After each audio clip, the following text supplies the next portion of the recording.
कहते हैं कि जिन लोगों की नींद मृत्यु के समान हो जाती है तो अगली सुबह उनका एक नया जन्म होता है, और ये नया जन्म आप चाहें तो और बेहतर बना सकते हैं।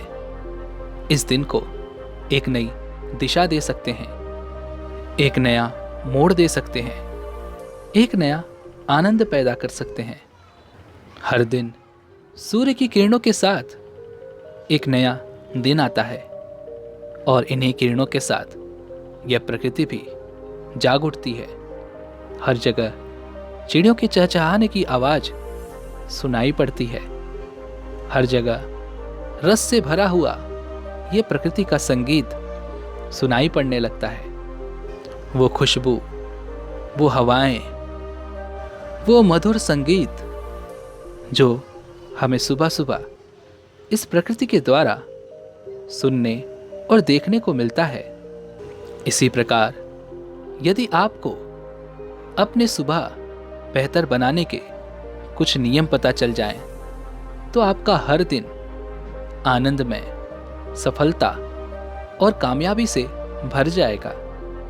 और आज की इस कहानी में हम सुबह की ऐसी 5 आदतों के बारे में बात करने वाले हैं, जिन्हें जानने के बाद, उसे अपने जीवन में उतारने के बाद आपका जीवन, आपका हर एक दिन बेहतरीन हो जाएगा, आनंदमय हो जाएगा, और आप सफलता की ओर आगे बढ़ना शुरू कर पाएंगे। लेकिन उससे पहले मेरी आप लोगों से एक विनती है कि यदि आप हमारे चैनल पर नए हैं तो चैनल को सब्सक्राइब और घंटी बटन को ज़रूर दबा दीजिएगा। यह कहानी बहुत पुरानी है, जब इंसान खुद काम किया करता था, जब इंसान खुद अनाज पैदा किया करता था। ज़्यादातर लोग खेती किया करते थे और उसी से अपना घर चलाया करते थे। ये कहानी उसी समय की है। किसी गांव में एक सोहन नाम का युवक रहा करता था। उसका पूरा खानदान खेती किया करता था, और खेती करके ही वो अपना गुजर बसर किया करते थे। लेकिन जहाँ पर सोहन के माता पिता बहुत ही मेहनती, ईमानदार और हर परिस्थिति में कड़ी मेहनत करने वाले थे, वहीं पर सोहन एक बहुत ही आलसी था, या फिर इसे यूं भी कहा जा सकता है कि उसका मन किसी भी कामों में नहीं लगता था। वो किसी भी कार्य को पूरे मन और पूरे लगन के साथ नहीं कर पाता था। यह सब देख उसके माता पिता अपने बेटे को लेकर हमेशा चिंतित रहते थे। वे सोचते थे कि भला इसका क्या होगा। अगर इसकी इसी तरह से आदतें रही तो ये अपने जीवन में क्या कर सकेगा, आगे चलकर ये इतनी मेहनत कैसे कर सकेगा। कई बार तो उसके माता पिता उसे डांटते थे, मारते थे, लेकिन उसके बाद भी उसके व्यवहार में कोई फर्क नहीं पड़ता था। और देखते देखते स्थिति और भी ज्यादा खराब होती जा रही थी। वे लोग अपने बेटे को लेकर और भी ज्यादा चिंतित हो रहे थे। उन्हें समझ नहीं आ रहा था कि उनके बेटे की इस अवस्था का क्या कारण है। वो उनकी तरह मेहनत क्यों नहीं कर पाता, और यदि ये कोई बीमारी है तो फिर इसका इलाज क्या है। सोहन इतना आलसी हो चुका था कि वह दिन में भी सोया रहता था, और सुबह भी वो बहुत देरी से उठा करता था। यह सब देख उसके माता पिता और भी ज्यादा चिंतित रहने लग गए थे। तभी अचानक एक दिन उन्हें पता चला कि उनके गांव में एक महान बौद्ध भिक्षु आए हैं, जो शरीर से जुड़ी हुई हर समस्या का समाधान जानते हैं। वो ये जानते हैं कि शरीर की हर समस्या को किस तरह से सुलझाया जा सकता है, और उसके साथ वो कुछ औषधियां भी लेकर आए हैं। जैसे ही सोहन के माता पिता को यह बात पता चलती है, वे दोनों अपने बेटे को लेकर उन बौद्ध भिक्षु के पास चले जाते हैं।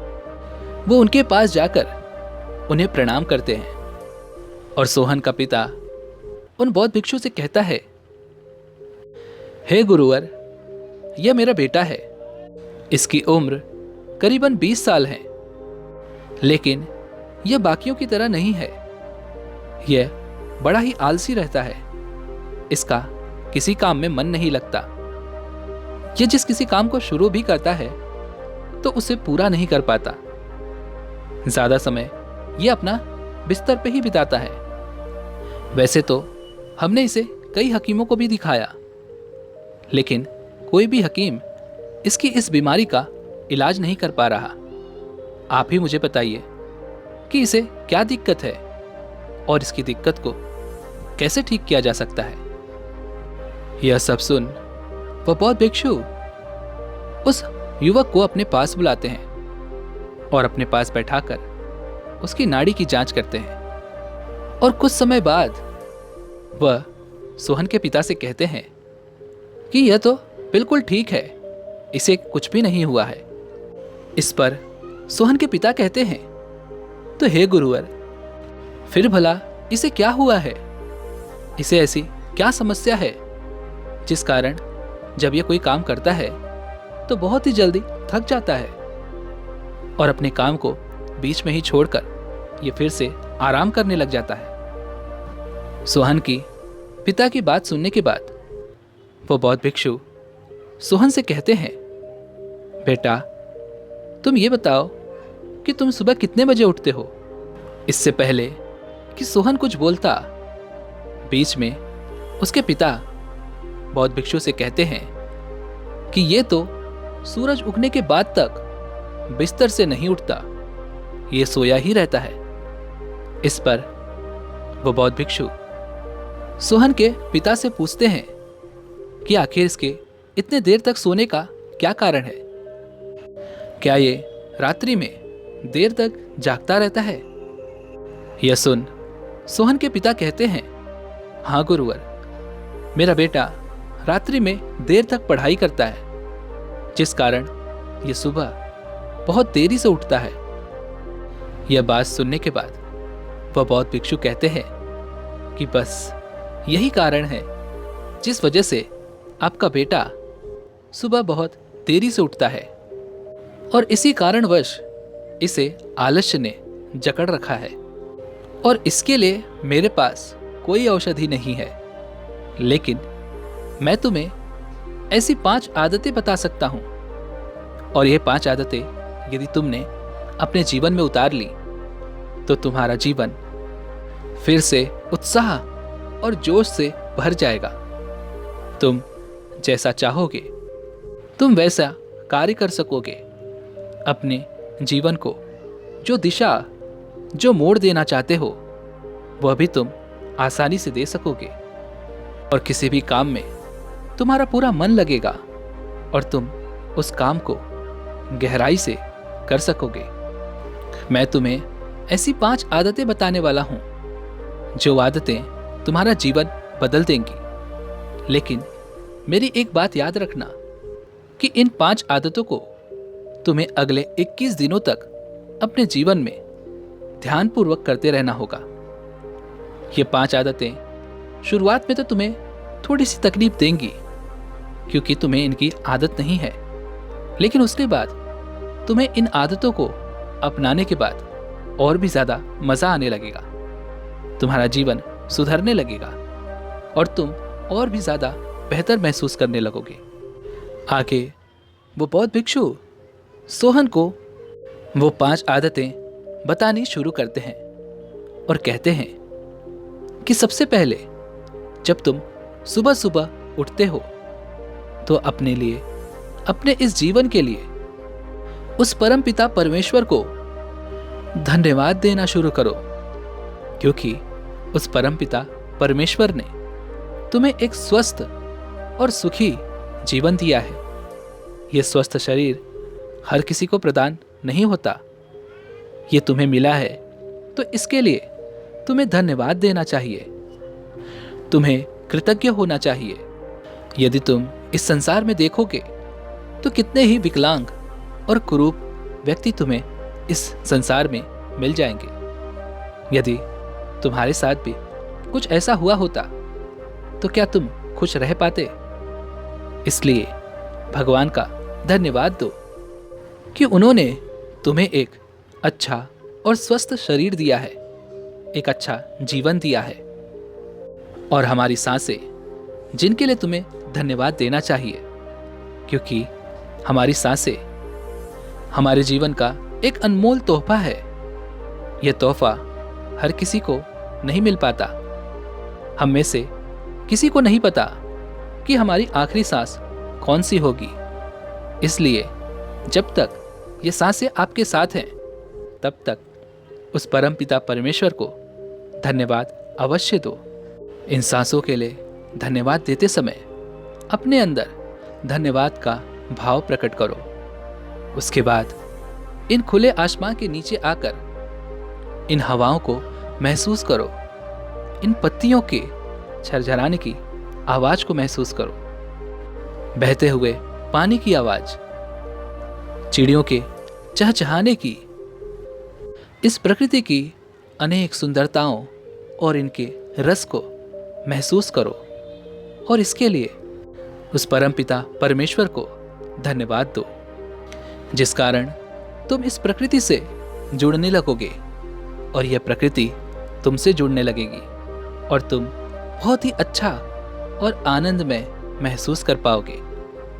इसलिए इस प्रकृति के लिए भी अपना आभार व्यक्त करना बिल्कुल मत भूलना। उसके बाद जब तुम वापस अपने कमरे में जाओ तो झाड़ू लगाना बिल्कुल मत भूलना। झाड़ू लगाने का अर्थ यह है कि तुम अपने घर से उस गंदगी को निकाल रहे हो जो तुम अपने जीवन में नहीं चाहते।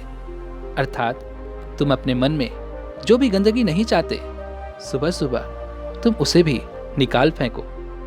और ये सब करने के बाद तुम अपने घर में एक मिट्टी के दिए में तेल भरकर दीपक को प्रकाशित करो, क्योंकि ऐसा करने से उस घर का अंधकार दूर होगा। दोस्तों, ये उस समय की बात है, लाइटें नहीं हुआ करती थी, किसी प्रकार के बल्ब नहीं थे। इसलिए उन बौद्ध भिक्षु ने दिए जलाने की बात कही है। यह सब करने के बाद उस दिए के सामने बैठ जाओ और अपने शरीर के हर एक अंग को छुओ, उसे महसूस करो और उसके प्रति आभार व्यक्त करो। ऐसा करने से तुम्हारे शरीर के हर एक अंग में एक अद्भुत शक्ति उत्पन्न होने लगेगी और तुम और भी ज्यादा जोश और ऊर्जा महसूस कर पाओगे। और फिर वहीं पर बैठकर ध्यान करने की कोशिश करो, क्योंकि ध्यान करने से हमारा दिमाग स्पष्ट हो जाता है, हमारे मन के सारे विचार खत्म हो जाते हैं और दिन में हम जो भी कार्य करने वाले हैं उसमें हमें निर्णय लेने में बड़ी ही आसानी हो जाती है और हम किसी भी निर्णय को साफ और स्पष्ट तौर पर बड़ी ही सहजता से ले पाते हैं। इसलिए ध्यान करना बहुत ज़रूरी है, क्योंकि ध्यान हमें सही मार्ग दिखाता है और ध्यान करने से हमारा मन भी शांत रहता है, हमारी बुद्धि केंद्रित रहती है, जिससे हम किसी भी काम को पूरे मन और लगन के साथ कर सकते हैं। हमारा पूरा दिन तनाव मुक्त रहता है और हम अपने अंदर एक अजीब सी खुशी, सुख को महसूस कर पाते हैं। और यह सब कर लेने के बाद एक कागज और एक कलम उठाएं। इस कागज पर तुम्हें वो सूची लिखनी है जिस कार्य को आज तुम्हें करना है। लेकिन याद रहे कि इस कार्य की सूची में एक ऐसा काम अवश्य लिखना जिसमें तुम किसी व्यक्ति निस्वार्थ मदद कर सको। यदि तुम ऐसा करते हो तो तुम्हें अपने दिन के अंत में एक अजीब सी शांति और अजीब सी खुशी का एहसास होगा और तुम्हें यह लगेगा कि आज का दिन मेरा सबसे अच्छा दिन था। आज मैंने अपने दिन को एक बेहतर ढंग से जिया। आज का दिन मेरा सबसे खास था, क्योंकि मैंने आज किसी की निष्पक्ष भाव से मदद की है, और इससे बेहतर मेरे लिए क्या हो सकता है। और ये सारे काम कर लेने के बाद तुम्हें एक प्रेरणादायक गीत गाने की जरूरत है। अब चाहे तुम्हारा सुर अच्छा हो या बुरा, इससे कोई फर्क नहीं पड़ता, लेकिन जब तुम ये गीत गा रहे होगे तो तुम्हारे अंदर वो संवेदना होनी चाहिए, वो प्रेरणा वाला भाव होना चाहिए। जब आप ऐसा करते हैं तो यह गीत आपको पूरे दिन ऊर्जा से भर देता है, और यह गीत आपकी जुबान पर पूरे दिन रहता है, जो आपको किसी भी कार्य करने में मदद करता है, आपको ऊर्जा प्रदान करता है, आपको जोश से भर देता है। और यह सब कर लेने के बाद तुम्हें स्नान करना होगा। स्नान करने के बाद अपने माथे के बीचों बीच चंदन का तिलक अवश्य लगाना। चंदन का तिलक लगाने से तुम्हारा दिमाग शीतलता से भर जाएगा और तुम्हारा आज्ञा चक्र शीतल हो जाएगा, जिससे तुम्हें निर्णय लेने में और पूरे दिन शांत रहने में एक अजीब सी ऊर्जा मिलेगी। आगे वो बौद्ध भिक्षु सोहन से कहते हैं कि तुमने देखा कि कितनी छोटी छोटी आदतें हैं जो हमारे जीवन पर इतना बड़ा असर डालती हैं।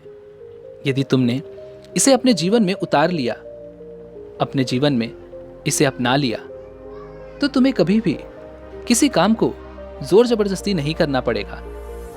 तुम जीवन भर इसी तरह से ऊर्जावान बने रहोगे। सफलता तुम्हारे कदम चूमेगी। तुम हर दिन जोश से भरपूर रहोगे। हर दिन तुम प्रेरणादायक बने रहोगे। हर दिन तुम्हारा मन शांत रहेगा और तुम साफ और स्पष्ट फैसले भी ले सकोगे। तुम्हारे अंदर से ही वो प्रेरणा उत्पन्न होगी जो तुम्हें किसी भी कार्य को करने में तुम्हारी मदद करेगी। तुम्हारे भीतर वो संवेदना होगी, वो भाव होगा, और तुम अपने जीवन को एक अलग दिशा, एक अलग मोड़ भी दे सकोगे। तो दोस्तों, चलिए अब इन 5 आदतों के जरिए हम अपने जीवन को और बेहतर बनाते हैं, अपने जीवन को एक नई दिशा देते हैं। हम अपनी सुबह को, अपने दिन को, अपने आप को नया और अलग भाव देते हैं। दोस्तों, उम्मीद है कि आप सभी को आज की यह वीडियो ज़रूर पसंद आई होगी। तो वीडियो को लाइक और अपने दोस्तों के साथ शेयर ज़रूर कीजिएगा, और हमें ऐसे ही सपोर्ट करने के लिए चैनल को सब्सक्राइब और घंटी बटन को भी ज़रूर दबा दीजिएगा। चलिए मिलते हैं ऐसी एक और वीडियो में, तब तक के लिए अपना ख्याल रखें। धन्यवाद।